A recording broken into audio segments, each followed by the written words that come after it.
तुम्ही जे म्हणताय की एकनाथ शिंदेंना मुख्यमंत्री करू असं आश्वासन दिलेलं होतं, तर स्वतः एकनाथ शिंदेंनी पण हे कधी क्लेम केलं नाही किंवा त्यांच्या कुठल्या नेत्यांनी सुद्धा असं काही क्लेम केलं नाही. तर तुम्ही जे म्हणताय त्याला नेमकं काय आधार आहे?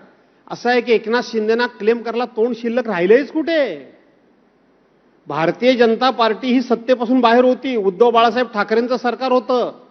एकनाथ शिंदे जाऊन जर भारतीय जनता पार्टीला मिळाले नसते तर 2022 साली भारतीय जनता पार्टी सत्तेत आलीच नसती. पहिली गोष्ट. दुसरी गोष्ट, एकनाथ शिंदे हे ज्या वेळेला मुख्यमंत्री पदाची शपथ ज्या वेळेला देवेंद्र फडणवीस घेत होते आणि घ्यायला ज्या वेळेला राजभवनावर निघाले होते त्यावेळेला आठवण करा, देवेंद्र फडणवीस हे सरळ राजभवनावर नव्हते गेले, तर एकनाथराव शिंदेंच्या राहत्या घरी गेले होते, बंगल्यावर गेले होते. याचा अर्थ एकनाथराव शिंदे हे उपमुख्यमंत्रीपद घेण्याकरता तयार नव्हते. पण आता बोलून करणार काय? शिवसेनेला एवढा मोठा धोका देऊन आपण तो पक्ष फोडला ज्या मुख्यमंत्री पदाकरता, तेच मुख्यमंत्रीपद आता काढून घेतलंय. हे कुठल्या तोंडाने सांगणार एकनाथराव? सांगू शकत नाही.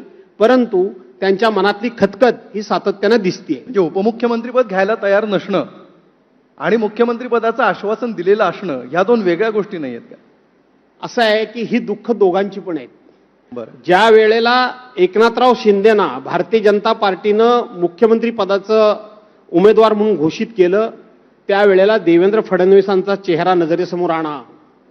त्यावेळेला देवेंद्र फडणवीसांची मुलाखत नजरेसमोर आणा. त्यांनी असं सांगितलं होतं की मी सत्तेमध्ये असणार नाही, मी सत्तेचा सहभागी, सत्तेचा एक भाग असणार नाही, मी सत्तेला बाहेरून पाठिंबा देऊन मी सरकार चालवणार म्हणून सांगितलं.